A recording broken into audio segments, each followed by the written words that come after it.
Salam sejahtera dan salam satu Malaysia.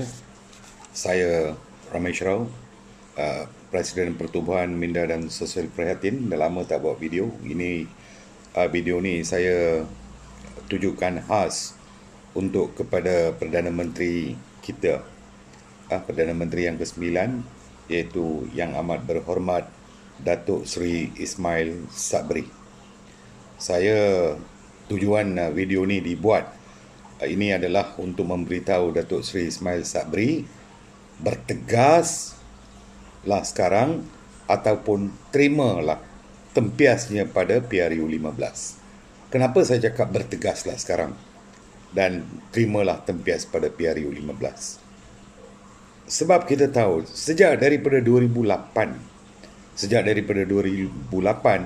sehinggalah 2018, fitnah dan hasutan Puak Pakatan Harapan yang anjing ni dah terlampau dan amat-amat terlampau yang tidak pernah berlaku di mana-mana negara dalam dunia. Fitnah, hasutan dan penipuan yang dilakukan oleh Puak Pakatan Harapan tidak pernah berlaku di mana-mana negara dalam dunia. Cuba kamu orang cari. Kalau di Singapura, kalau tipu, terus kena hukum. Kalau fitnah, terus kena hukum. Tapi di Malaysia, di sebaliknya. Mereka bermaharaja lela. Saya telah download lebih daripada 120 bukti penipuan, fitnah, hasutan Puak Pakatan Harapan terhadap Barisan Nasional sejak 2008.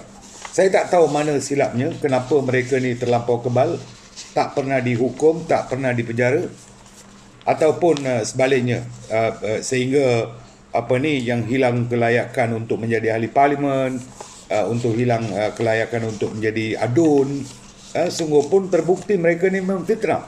Dan saya sendiri secara peribadi berpuluh-puluh laporan polis saya telah buat terhadap pemfitnah dan penghasut daripada Puak Pakatan Harapan. Langsung tak lekat. Jadi saya tidak menuduh, saya tidak mengatakan Datuk Seri Najib tidak membuat kerja. Tapi bagi saya Datuk Seri Najib ni seorang yang lembut. Dia tidak berdendam. Malahan dia tidak berapa suka bila berdendam atau main kasar dengan pada pihak yang lain. Malahan saya pun ditegur juga bila saya bawa isu peribadi segelintir pemimpin Pakatan Harapan.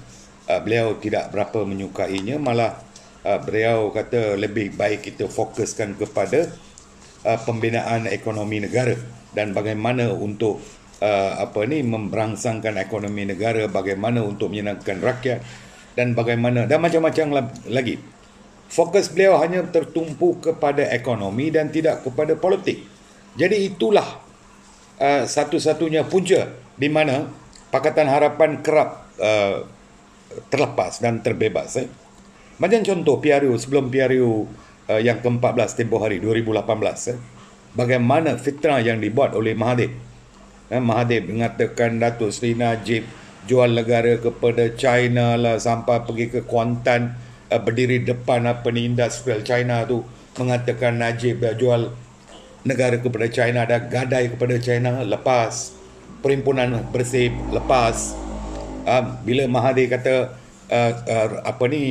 Agong ditahan di rumah, ditahan dalam istana, lepas macam-macam hasutan Mahathir buat. Lepas juga bila drama pakatan ini yang fitnah dan hasutan ini diketuai oleh DAP, mereka lah yang akan melaka, mereka lah yang akan membuat plan-plan. Fitnah ni perlu dikeluarkan di ke mana? Fitnah ni bagaimana untuk hasut pengundi Melayu, bagaimana untuk hasut pengundi India, bagaimana untuk hasut pengundi Cina. Kepakaran DAP ini adalah untuk mencanang dan melaka fitnah dan menggunakan siapa ketuanya? Rafizi Ramli, yang diketuai oleh Rafizi Ramli, yang sampai Rafizi Ramli dia memfitnah tabung haji macam-macam, sampai penyimpan deposit terpaksa keluarkan duit dengan mendengar cakap sotong ni. Apa yang berlaku? Tak ada tindakan. Bebas. Kan? Jadi macam-macam. Macam dulu. Barisan Nasional dimenangkan oleh Bangla. Apa yang berlaku? Tak ada tindakan. Si puak baru Anwar Ibrahim Peliwat ni. Dia buat perhimpunan 505. Blackout. Sampai berapa orang bergaduh. Sampai saya sendiri pun orang nak serang saya. Itu masa PRU 13. Apa yang berlaku? Tak ada tindakan. Mereka begitu senang, begitu bebas melepaskan diri. Seolah-olah negara ini tak ada undang-undang dan seolah-olah undang-undang takut dengan pihak Pakatan Harapan. Ini adalah terlampau. Jadi justru yang isu Bangla menangkan Barisan Nasional lah, Barisan Nasional bawa lari peti undi lah. 2013, kalau kita ingat lagi, yang fitnah-fitnah yang diorang taburkan, bukan sikit, banyak. Sampai dia labelkan Datuk Seri Ismail Sabri sebagai racist. Yang video sampai saya pula pergi bergaduh dengan orang DAP untuk pertahankan Datuk Ismail Sabri. Sungguh pun ada bukti, tak ada tindakan. Jadi saya tak tahu mana silapnya. Mungkin ada tangan gaib yang cuba melindungi Puak Pakatan Harapan ni, ataupun mungkin ada sesuatu yang tak kena di pejabat peguam negara ataupun SKMM yang tidak pantau fitnah dan hasutan, kan? Dan justru juga begitu juga dalam laman Twitter. Kalau kau tengok, beratusan profil palsu yang menyamar, yang saban hari memaki hamun, memfitnah kerajaan hari ini. Termasuk juga mereka memfitnah macam-macam. Mereka serang Datuk Seri Azam Baba, mereka serang Datuk Seri Ismail Sabri. Semua kepimpinan dalam kabinet ini teruk-teruk digelanyak, diserang. Boleh tengok profil saya sendiri, Twitter saya sendiri, di bawah tu komen tu boleh tengok. Semua ID palsu. Jadi di mana peranan SKMM? Kalau SKMM dah tahu ID itu palsu, ID itu memfitnah, ID itu menghasut, kenapa tak ada tindakan? Buat laporan kepada Twitter lah. Saya pula bila tulis sikit dekat Facebook, maki limkit siang terus kena gantung. Facebook saya digantung 30 hari. Jadi saya pun tak boleh buat nak live. Kebal sangat ke Pakatan Harapan ni. Jadi saya minta Datuk Seri Ismail Sabri, pantaulah. Kali inilah nak perlu bertegas dengan sebaik yang mungkin. Kalau tidak bertegas, kalau dibiarkan saja, tempias yang amat-amat besar menanti YB. Perdana Menteri yang hormati, saya tahu secara peribadi siapa Datuk Seri Ismail Sabri. Saya tahu jiwa dia, saya tahu keyakinan dia, saya tahu kebolehan dia. Saya minta Datuk Seri Ismail Sabri kali ini pastikan cukup bertegas dengan puak pemfitnah dan penyebar fitnah dan penipuan ini, yang hasut ni semua. Pantau Twitter, bagi arahan ke SKMM, buat kerja, arah juga dekat pejabat AG, yang pemfitnah ni dihukum. Saya pun tak tahu macam mana. Macam contoh kes Lim Kit Siang, secara terang-terang bulat dia menipu tempat kelahiran. Saya dah bagi cukup dokumen, dah bawa laporan polis semua. Lepas, tak ada pertindakan pun. Penipuan lahir di Malaysia. Apa ni? Kadang-kadang rasa nak maki juga, tapi nak buat macam mana? Kerajaan pemerintah, kita penyokong kerajaan pemerintah, kan? Jadi saya pun tak tahulah nak cakap apa. Jadi justru saya minta Datuk Seri Ismail Sabri bertegaslah sekarang, dan juga cari semua warga China yang hilang di Malaysia, ratusan ribu yang tak pulang balik ke China. Ini bukan saya memfitnah, ini adalah yang diberitahu oleh pihak immigration. Malahan bekas Perdana Menteri kita Datuk Seri Abdullah Badawi pun pernah berkata, pergi cari mana warga China yang telah hilang. Jadi saya mensyaki sesuatu yang tidak kena di Pulau Pinang. Mungkin mereka dah jadi warga negara ke, saya pun tak tahu. Allahualam.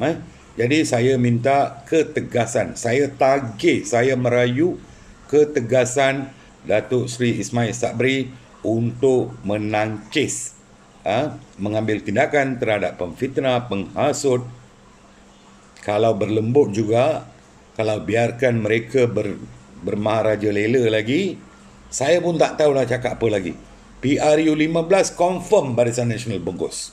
Saya boleh cakap sebab rakyat Malaysia ni mudah terpedaya, mudah terpengaruh, mudah percaya dengan fitnah dan hasutan yang dilemparkan oleh puak Pakatan Harapan. Cara mereka membawa sentimen tu nampak real. Jadi saya juga minta Datuk Seri Ismail Sabri tubuhkanlah satu tim yang betul-betul yang berwibawa, yang berani lawan dengan fakta.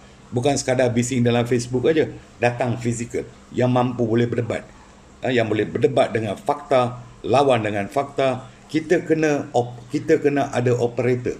Datuk Seri Ismail Sabri, saya merayu Datuk Seri kena tubuhkan satu pasukan yang betul-betul yang boleh menangkis fitnah dan yang boleh menjawab segala fitnah yang dilontarkan. PRU 14 kita faham. Banyak calon yang terkapar yang tak faham 1MDB pun ada. Bila pengundi tanya isu 1MD tak terjawab, tak boleh jawab. Sungguh pun kita dah cuba sedaya yang mungkin, tetapi kita tewas sebab fitnah terlampau terhadap Barisan Nasional dan Datuk Seri Najib.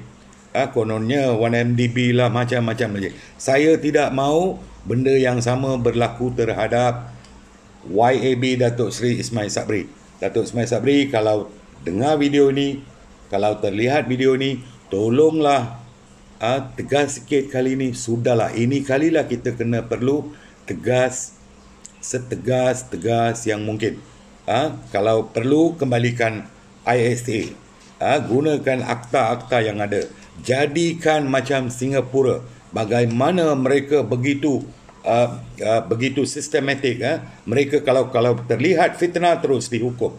Kalau terlihat ancaman yang boleh menggugat keamanan negara, terus mereka ambil tindakan. Kita perlu sistem seperti Singapura, undang-undang seperti Singapura yang menangkis, yang boleh menewaskan segala fitnah. Cuba tengok pembangkang di Singapura tak berani lontar fitnah-fitnah macam yang berlaku di Malaysia. Jadi di mana silapnya? Jadi sudahlah. 2018 adalah satu experience, pengalaman yang cukup pahit, di mana kita sungguh pun sebagai kerajaan kita tewas, tak mampu nak hapuskan pemfitnah. Yang jadi kali ini kita tidak mahu benda ni berlaku lagi. Justru Datuk Seri Ismail Sabri, tolonglah letak orang-orang yang betul-betul berwibawa di SKMM untuk pantau laman Twitter, Facebook, dan di Pejabat AG kita perlukan seorang yang tegas, yang betul-betul anti fitnah dan hasutan. Ini permintaan saya. Baik, ni 130 fitnah, lebih daripada 130 fitnah. Saya nak cakap, kalau saya tunjuk dekat kawan-kawan di luar negara, malu kita, tak ada tindakan langsung. Daripada isu berbangla lah, itulah macam-macam. Jadi saya minta Datuk Seri Ismail Sabri, tolonglah. Kita tidak mahu lagi drama kapal Scorpion. Kita tak mahu lagi datang lagi epic baru. Kevin Morais dibunuh oleh Barisan Nasional, Altan Tunia diletupkan oleh Datuk Seri Najib Razak. Datuk Seri Najib Razak bunuh pemilik Arab Malaysia Bank dan macam-macam lagi. Jadi ini semua dah terlampau. Jadi saya tidak mahu lagi benda ni berulang. Kita tidak tahu apa yang akan berlaku besok. Mungkin Pakatan Harapan sedang sibuk mencipta fitnah untuk menjatuhkan Datuk Seri juga.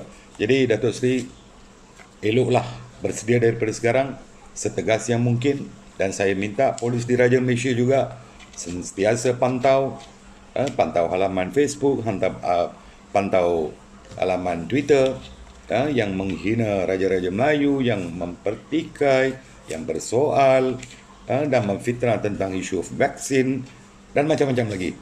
Jadi saya minta Datuk Seri Ismail Sabri bertegaslah sekarang ataupun terimalah tempiasnya pada PRU 15 nanti. Sebab saya tahu apa perancangan mereka dan apa yang mereka sedang buat. Jadi, so itu sajalah harapan saya besar dan harapan saya cukup menggunung. Kita tidak mahu lagi peristiwa pahit PRU 14 berulang semula. Sekian, terima kasih. Salam satu Malaysia, selamat maju jaya, keluarga Malaysia yang terbaik. Sekian, terima kasih.